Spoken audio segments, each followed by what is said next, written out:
And we're going to call a number, go 1, 2, 3, 4, 5. If you don't scream, yell, roll, or something, we're going to the next one. We're all about business. So get them in. Somebody go to the kitchen, get them out of the kitchen, out of the back rooms, get them in. Everybody in here, get seated for the big giveaway, So while they're out getting everybody, I just want to say thank you for coming. And I just want to tell you that this church, Avondale Church, is your church. Who lives within a mile of this church? Raise your hand. This is your church. This church has been here over 100 years. It was here before the pastor got here. It was here before all the deacons got here. God put this church here for you. You don't think God knew you'd be here today? Because the Bible says before the very foundations of the earth, He knew you. Think about that. So I want to tell you a joke. There were 3 guys on a tarmac getting ready to catch a Piper Cup plane from one state to the next. The pilot comes out of the airport, gets on the plane, turns around, and invites everybody into the plane. Everybody gets loaded up. He shuts the door. He gets in, takes off, gets up to altitude. The 3 guys in the back, they're getting their magazines out, getting comfortable for the ride to the next state over. Then all of a sudden, bam! Out the right side window, the engine catches on fire and falls off the plane. Then all of a sudden, the curtain rips open. It's the pilot. He said, we've got 2 problems. We've lost our right engine and we are going down. And the second problem is we have 3 parachutes, but there's 4 of us. Since I own the plane, I get the first parachute. He goes over the bulkhead, puts the parachute on nice and tight, opens the door, he jumps out. Then the guy in the back seat with the 3-piece suit on, he stands up. Nice looking guy. He said, I just won the Pulitzer Prize last week. Therefore, I am the smartest man in the world. Therefore, I will take the second parachute. He goes over the bulkhead, picks up the parachute, puts it on, straps it down tight. He jumps out the door. That leaves a retired pastor and a little 10-year-old boy in the front row. The retired pastor dropped his head and he just thought back over the years, how he traveled overseas, how he preached the gospel, preached revival, done everything God's told him to do. He turned to the little 10-year-old boy. He said, son, I've done everything God's asked me to do in my life, and I'm ready to go home. You can have the last parachute. The little boy with his big brown eyes looks at the pastor. He said, Pastor, we have 2 parachutes because the world's smartest man just grabbed my book bag and jumped out of the plane.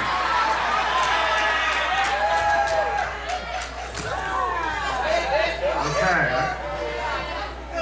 That's pride. That's pride. That's pride. Don't let pride get you. All right, get him in here. Get him in here. Get them in here. Get them in here. While everybody's getting seated, everybody's from outside, from downstairs, check all the rooms, get everybody in here. I don't want anybody to come up later and say, well, I've got that ticket you called out 20 minutes ago. Listen up, you guys. I want to tell you something. Listen up, you guys. I want to tell you something.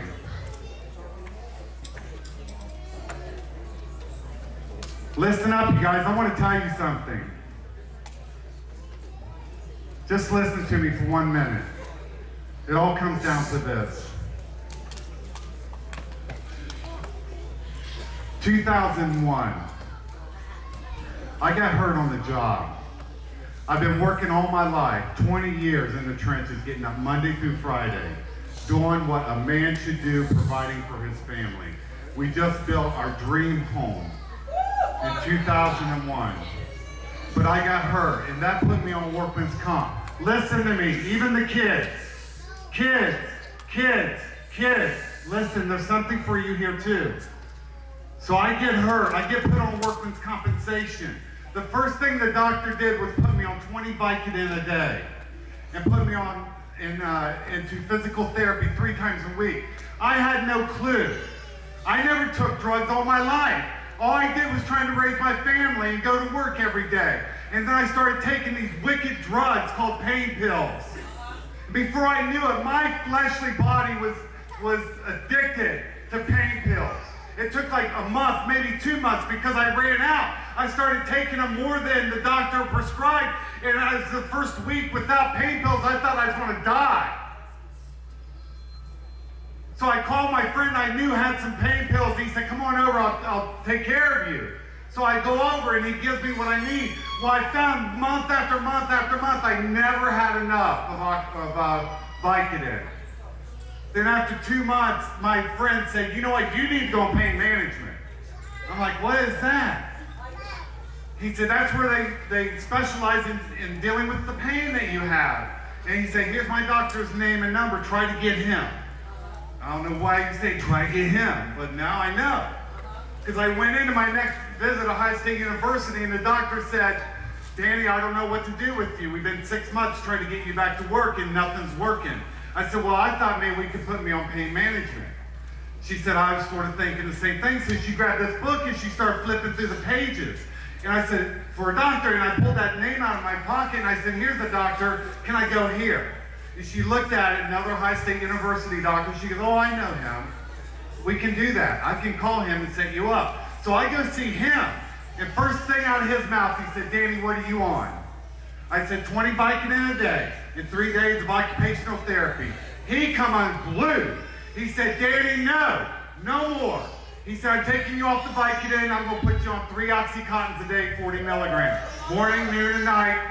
And your pain will be taken care of, and you'll have some sort of life. I had no clue what was getting ready to happen to not only me, but my family. I tell you what, I got on the Oxycontins, and it destroyed my life. It destroyed my family. It destroyed everything I got around. So now I'm running short on Oxycontin. Even though they're much stronger than Vicodin, now I'm going back to my dope dealer, I'm buying Oxycontin. Not only did I take a 15% pay cut being on workman's comp, now I'm paying for all these drugs, and all of a sudden that check became my check. Teresa and the girls were left to fend for themselves, to pay the mortgage and to put food on the table. I became a greedy, greedy person. It was all mine. So one day I'm over at my dope dealer's house and I walk in. I never stayed. I was never a person that would go in, like, kick back on the couch, put my feet up on the coffee table and chat with everybody in the room. Not me. I'm in, I'm out, I take it home, I do it myself. I was a loner. And that's what Satan will do. He will get you alone, separate you from your family and the ones that love you, and make you feel like you're trash and you're dirt and like there's no hope for you. But I'm here to tell you, there is hope in Jesus Christ. So I'm over at his house. Now I'm on Oxycontin for like 8 months. I can't get enough of this stuff.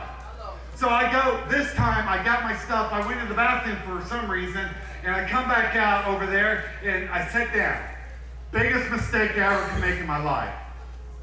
I sit down, the room's full, there's guns everywhere, knives all over the table, and on the coffee table, I'll never forget, it was a tray.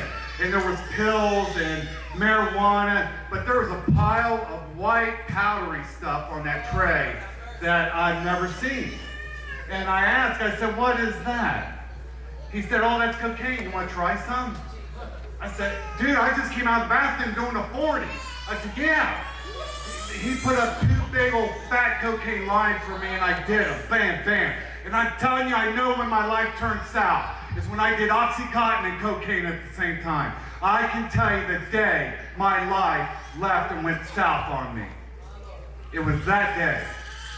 That was the most awesome, incredible feeling. I'm not promoting it, but my fleshly body just went and sucked that stuff up, and it couldn't get enough. Now I find myself with not only an Oxycontin addiction, now I picked up a cocaine addiction.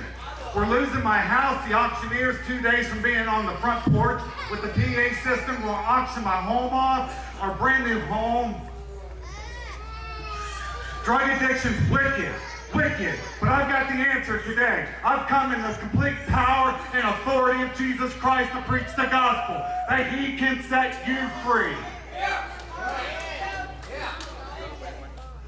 So I'm like 2 years into this thing. I'm starting to pick up cocaine. I remember one day I was on a 3-day binger. I mean 3 days, no sleep, just running back and forth to the drug house. I come downstairs, Teresa's gone to work, Ashley, my senior in high school, is gone, early bus catcher. That left Tiffany and Emily in the kitchen at the table collaring and left me in charge. I come downstairs, I walk by my basement door, and I hear a ruckus in my basement. I don't open the door like a normal person. I get on my hands and knees and I look down in the crack and squint my eye, and I'm like, there's 3 guys in my basement. I need to get something to defend myself. So I run to the front room and grab my ball bat, and when I grabbed my bat, I heard the basement door open shut and the screen door open and shut. I come running through the house, Emily and Tiffany still collaring, and out the back door and around the side of the house, and I come around the house and had my bat in my hand, and my neighbor across the street, Tom, looked at me and yelled, "Danny, is everything okay?" I said, "No, Tom, somebody stayed the night in my house." He said, "I'll go call the sheriff." I said, "Thank you." And I started looking in the bushes for these 3 guys, looking in the trees for these 3 guys, beating the bush, and all of a sudden I heard that first siren coming from a distance. And he pulled up on me, and he come up to me and he said, "Who's in the house?" I said, "My 2 daughters." We went in. He said, "Bring them in here. We're in the foyer." And he said, "Stay here, don't move." I said, "Yes." And he pulled his weapon. And I looked at my little Tiffany. I'll never forget this picture. It just seared in my mind. She looked at me with the big, beautiful brown eyes, and she started crying, saying, "Daddy, what's going on?" I said, "Tiffany, it'll be okay." So he takes off this way. Then I heard the second siren from afar. Finally, he pulls up. He comes in. He pulls his weapon. We're sitting there, me and the 2 girls. And he said, "Who's in the house?" I said, "One of your guys just went that way." He said, "All right, you guys go out in the street and stay there." So he went this way in the house with his weapon drawn. We're out in the middle of the street. Here comes 2 more sheriffs. Bam, bam. And they go in the house. Then here comes 2 plain clothes cars with 4 guys in them. 4 detectives out of my county. And one of them was the lead detective. So he took control of the scene immediately. He said, "You guys go into the house." And then I heard the siren from afar again, and this detective come up to me in the middle of the street. He said, "Mr. Van Gundy, what's going on?" I said, "I don't know, but 4 or 3 guys spent the night in my house, and they ran out the back door." He said, "Is that right?" I said, "Yes, and we need to find them." He said, "Okay, we will, Mr. Van Gundy." So that last sheriff comes wheeling in and screeched to a stop, and it's the K-9 unit. The sergeant gets the K-9 out, and he comes up to the lead detective. He said, "Yes, sir." And he said, "Clear the house and send the dog in." All of a sudden, I'm not thinking about them 3 guys. I'm thinking about that ounce of cocaine I bought last night, 98% pure, that's in the dining room table in the vase under the flowers. I said, "They're going to find that and take me to jail." So everybody comes out, the dog goes in, we're sitting there in the middle of the street, and here comes the K-9 back out. And sort of nonchalantly, he comes up to the lead detective. He says, "Sir, there's nobody in the house." And when he said that, I looked down. We live in a court, and I looked down there, and all 3 of them guys were in Kevin and Brenda's house down there in the court because they had the curtain open, and they were watching what was going on up at my house. So I screamed out. I said, "There they are down there in Kevin and Brenda's house." And when I said that, the lead detective assembled everybody almost like a platoon. And they force marched down there. And on the way down, the sergeant with the dogs behind them running, and he's like, "Whoa, whoa, whoa." And then here, all of a sudden, comes the helicopter out of my county with the sheriff on the skid with an M16 strapped to his vest, circling the scene.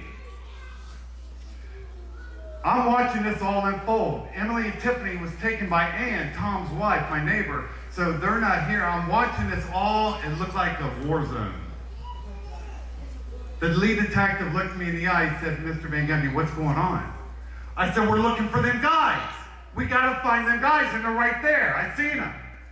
They run down there. They weren't down there very far or very long. And they come back nonchalantly in groups of 2s and 3s. And here comes the sergeant with the dog. He walks up to the lieutenant, and he says, "Sir, there is nobody down there, for you see it snowed that night. There's no footprints, there's no forced entry, no broken glass. Sir, there is nobody down there." The detective looked me in the eye. He said, "Mr. Van Gundy, we can get you help." I got mad. Help? What do you mean, get me help? I don't need help. What are you talking about, help? Mr. Van Gundy, we can get you help. I don't need help. He said, if I would, I could. I'd cuff you and take you to jail right now, but I can't. They all left. I walked in my house, into the foyer, took a left, went to the half bath, looked in the mirror. I'd been bleeding the whole time after being up 3 days doing coke out of my nose. I'm wiping my nose. On my clothes, I look down, there's blood over my legs, all over my hands. Crusty cocaine all around my nostrils. My eyes were beady, dark, black, beady, dark, black, beady, bloodshot, wicked, wicked, wicked. Drug addiction is wicked. But I'm telling you, I've got the key. I brought a key today, and his name is Jesus Christ. If you receive him today, he will set you free from whatever has you bound. I don't care. Yes, he will. Amen. I'll leave you with this. Then it's on like Donkey Kong. The day God touched me, Tim talks about December 22nd. I was there that night. And I watched the power of God fall on Tim like I've never seen. God took Tim and shook him. He could barely stand up. Purified him from the bottom up. Changed his life in every aspect, job, everything. November 4th, December 4th. I'm 5 years into my addiction. I know where all the good cocaine is in Columbus, Ohio. 98% pure. 98% pure. You can't hardly get it any purer than that. I'm a regular customer, twice a day, 8 ball. In the morning, 8 ball at night. Why didn't I buy 2 8 balls in the morning? I don't know. Might have been paranoid. Anybody ever been paranoid carrying stuff on you all day? Can't even enjoy your high because you got that 8 ball in your pocket. So I just go get it twice. On this night, I went that night to get it. Got it, and I always came home, did it by myself. I didn't do it in front of my family or my kids. I didn't lay it out so they could see it and slap them when they touched it. I did it myself. So I walked into the house, took the left, went in the half bath like I always did. Turned around, locked the door, grabbed whatever whatnot Teresa had on the wall, turned to the sink or the commode, crush it, stick my straw in it, and snort it. I wasn't playing with this stuff. I'm not lining it out, making squiggly lines or nothing. I'm just sticking the straw in, 98% pure, and I'm snorting it. Did that, put my straw up, and I got it in my hand. I walk out of the bathroom, and I hear my wife, Teresa, coming out of the family room across the kitchen. I always hid it from her. She didn't do drugs. So I heard her coming, I put it in my mouth. We met face to face in the foyer. She looked at me, she said, "You're a wreck," and went around me and went upstairs to bed. Well, I swallowed that bag. It was starting to go down my throat. So I ran back into the half bath, and with everything that I have, I put my fingers together, and I grabbed the corner of that bag and brought it out and held it up to the mirror in the light, and it's empty. Dripping with saliva. I just absorbed the whole 8 ball, 98% into my system. I thought, I have got to do something to dilute this. So I said, I'll get a glass of milk. That'll work or help. So I go in the kitchen and I start pouring a glass of milk on the island, and a voice out of nowhere said, "Go be with Teresa." So much so it startled me. I went like this. I was looking for somebody, nobody. I said, whatever. And I kept pouring the milk, and that same voice came back, but a little stronger, said, "Go be with Teresa." I said, yes. So I grabbed my milk, and I started walking in the foyer, and when I hit them steps, I started a seizure, and my heart was flipping and turning and pounding like it's coming out of my chest, and all I remember is my milk was flying everywhere. It was all over the foyer, and I finally make it to my door, and I went to grab for my door handle, and it was locked. Teresa locked the door, and when I comprehend the door was locked, I stepped back, and I heard all these voices. "We've got him. We finally got him. We finally got him." Legions, like it came up from there to me. And I was like, that freaked me out. I stepped back and I kicked the whole door frame, everything down. And I go stumbling into the room. I've got my milk still. And I set it on Teresa's jewelry box. And I went over to the bed and I just passed out like that. And Teresa's over in the corner in her reading chair, just trying to read a book, peace and quiet. She just wanted peace and quiet. Because when I was around her, I was like a cancer. I always wanted something from me, give me, or I'd lie or deceive to you. Like Tim said, you must have lost it, I'll help you find it. The whole time it's in your pocket. That was me. She just wanted time alone. So she stood up over in that corner, and I'm on the bed, and she said, "What are you on?" I said, "I'm overdosing on cocaine and pain pills." And she come flying across the room, and she said, "You better not die on me, you blank, blank, blank." I lay there, I'm not kidding you, I said to myself, she still loves me. She said, "What do you want me to do?" I said, "Go call 911, this is real." I knew it. She left, and the room started to turn slowly, and it turned gray. Then death walked in the door. People say, "Yeah, right, Danny, right." Who here has had death nudge them? You know what I'm talking about. You know when death is in the room. I knew it. I knew it was over. And that very same voice in the kitchen came back to me and said, "Danny, you're either for me or you're against me." I mean, God was very plain and clear to me. You're either for me. It was like he's done playing with me. Either you're for me or against me. So I repented. I said, "Jesus, please forgive me for my sin," because I knew I just killed myself. And when I did that, bam, I find myself on a seashore. I don't know where I'm at, but I'm on a seashore. I'm not thinking about cocaine. I'm not overdosing. I'm just like, wow, where am I? So I'm walking the seashore, and I look out over the sea, and it's black as it can be. I mean, black. And the colors in the spirit realm, you guys, are incredible. It would blow your mind. I looked out, and I said, "That's weird, that's black." And I looked down, and the waves were rolling in, and they were breaking at my feet, and they looked like motor oil. I remember looking at them. I was like, that looks like oil. And it's like,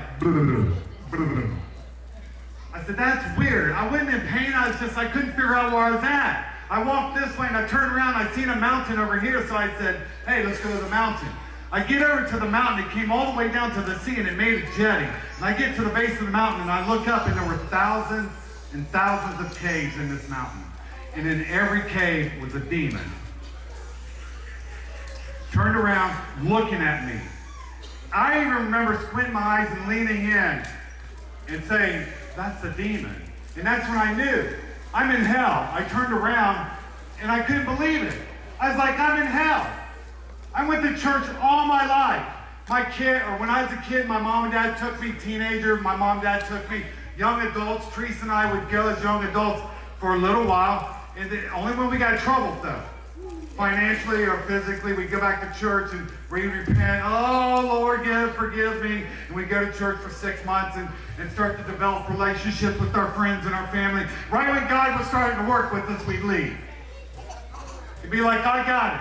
I got it, God. Thank you for the Band-Aid." But he got my attention in 2004. I now have a relationship with Jesus Christ. I can't do anything. I can't do anything. It's proven. When Danny Van Gundy tries to do something, I fail.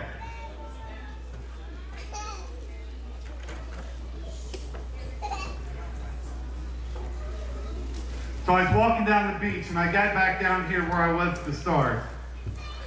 And I raised my hands, and I said, "God, if you get me out of here, I will live the rest of my life for you."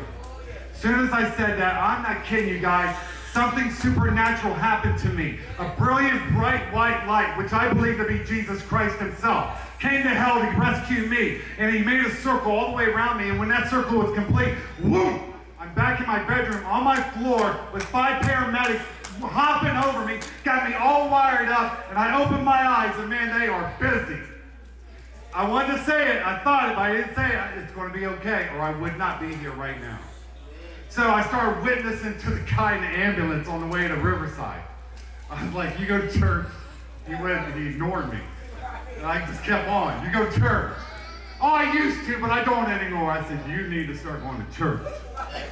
Ever since that day, you need to start going to church. Everybody in this room needs to start going to church. I don't care how much you love the Sunday morning shows. or the Wednesday night shows. You need to be here. This is your church. It'll change your life. So I went on, and God told me to go to college. I went to college, and the ironic thing about that is the whole 4 years, my eldest daughter, Ashley, was in high school band, I mean everything band. Dad, you going, no, I'm high. She didn't know I was high, but I couldn't go because I was so high.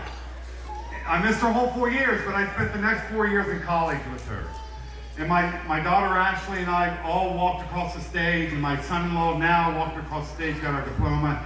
God, I tell you what, when he touched me, God told me, I'm going to do things in your life that you can't even comprehend.